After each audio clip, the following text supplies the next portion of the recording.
Hey, what's going on, YouTube? Thank you for coming back to another episode of Scattered Brilliancy. My name is Travis, and I'm here to review Married at First Sight Season 7, Episode 7.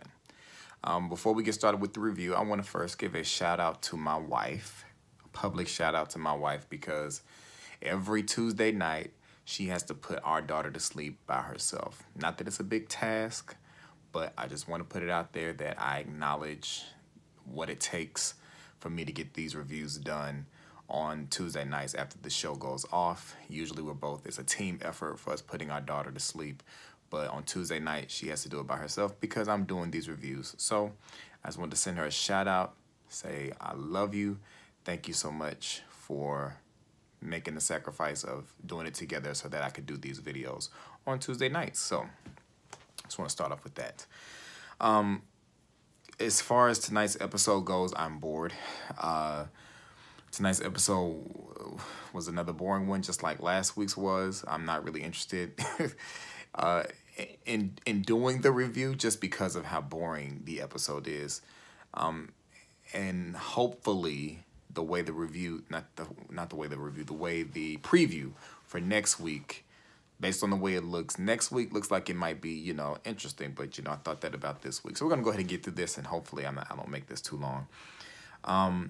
So some things that happened during this episode was all the couples got to meet for the first time, as couples, as married couples, because, we all know what happened to Tristan and Mia in Mexico.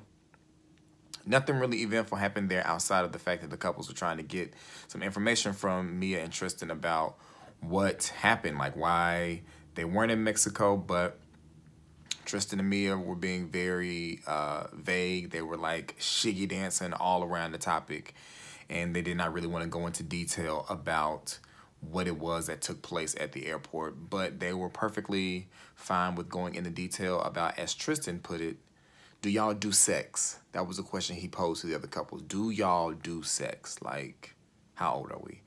So they were perfectly fine talking about that, but they didn't want to talk about her doing that brief jail time.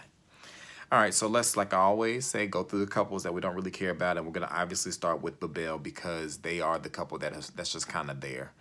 Nothing really special is going on with them right now. I see on Twitter people talking about somebody's Sharpie eyebrows, and I'm going to assume they're talking about Danielle from Babel. But there's nothing really going on with them. Everything seems to be cool. They don't have any issues as of yet. So, I literally have 2 lines of notes about them from this episode, and that's they met with the family. The family asked what their favorite activity was. They laughed because their favorite activity was the sex. That's all I got for them. That is all the significant information that I have for Babel from tonight's episode. Like, they are a filler couple, it almost feels like, but, All right, we're going to go to Danber next. So earlier in the episode, Amber asked Dave what his celebrity crush was, and Dave said that his celebrity crush was Jessica Biel. I had to go look up who Jessica Biel was because I didn't know who that was. But Jessica Biel is Justin Timberlake's wife, and she has brown hair. So he stated that he likes girls with brown hair, brunettes.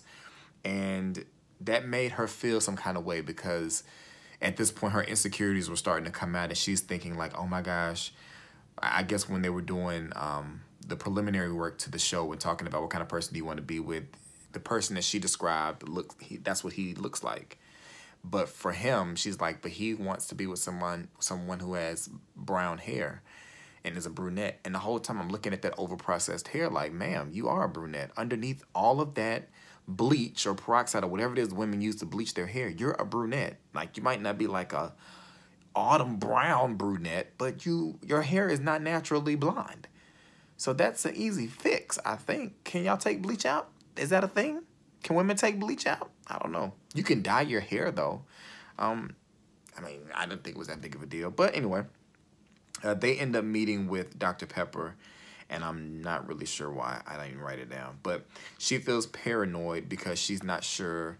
Her insecurities are starting to play in her mind because she's starting to feel like he doesn't really want her, despite the fact that they have intercourse. She still feels like he doesn't want her. And I think it's important to understand that there is a huge distinction between wanting someone sexually and wanting someone for who they are on GP.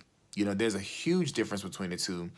And the sex can confuse a lot of things. That's why I'm not really a big advocate for doing it outside of a serious relationship, because it really clouds judgment and it blurs a lot of lines. So I totally got where she was coming from in regards to that. Even though he wants me in this particular way does not mean he wants me in this way, because to me the two are not mutually exclusive, in my opinion. I don't know about anybody else, but that's just for me.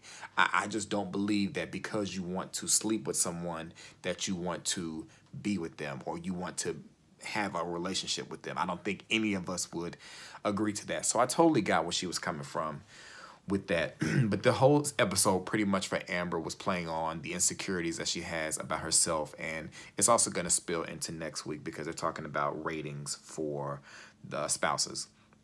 So what also happened with Amber during this episode, oh, and the other thing is, because her insecurities were such a big topic of this episode tonight, it's going to be important for Dave to give her reassurance that he does want her, that he does think she's beautiful, that she is enough for him, because it's nothing worse than being with someone who's insecure and you're not doing anything to help those insecurities. So this is a part of the stuff that he signed up for. This is the baggage that he signed up for. So now it's going to be his job from this episode forward, whether he, does it or not, to make sure that Amber feels like she's wanted, that Amber feels like she is good enough. And it can be done. But, we'll see whether Dave does it or not.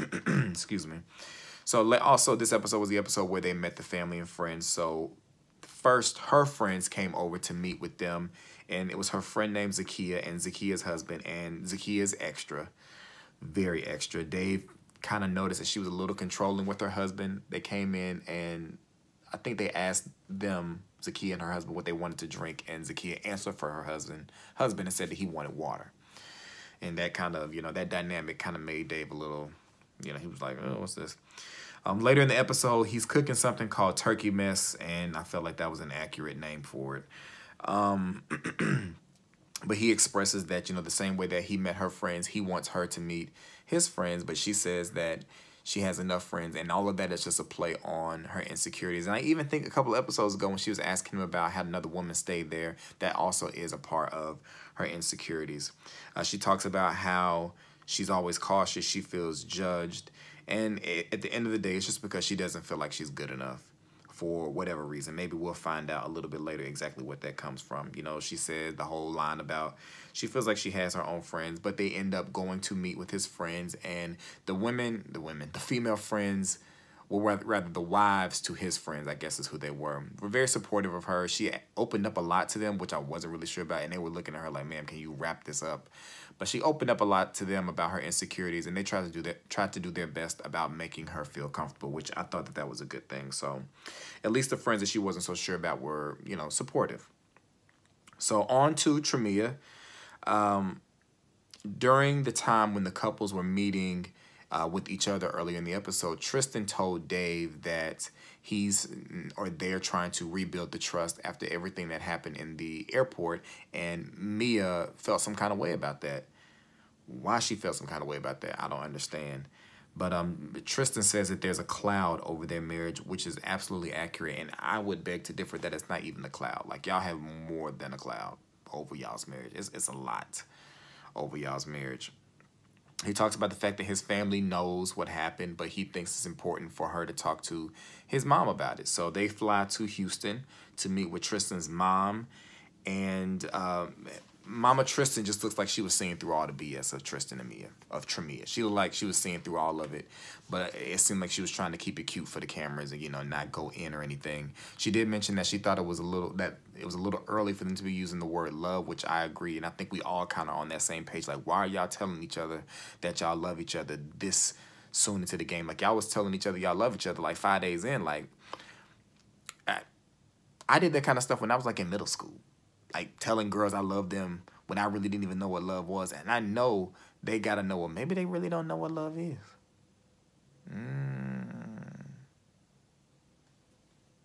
Maybe that's what it is. Maybe they don't really know what love is. That's deep. That's real deep. That's got to be what it is. That's the only thing I can think of why two sane adults would say they love each other and that they're falling in love. Okay, maybe they are. I'm not going to judge it. Yes, you know, whatever. Whatever floats the boat. So anyway, like I said, they meet with the mom, and the mom said that she hopes that them saying that they love each other is genuine, which I don't. I think that they genuinely believe that they love each other, but I don't think it's the truth of what it is. I think it's more just that dopamine or whatever that is, the drug that comes out of your head, your brain when you're real happy and all of that kind of stuff. I think it's that. I think, you know, it's that euphoric stuff that'll wear out in a little bit.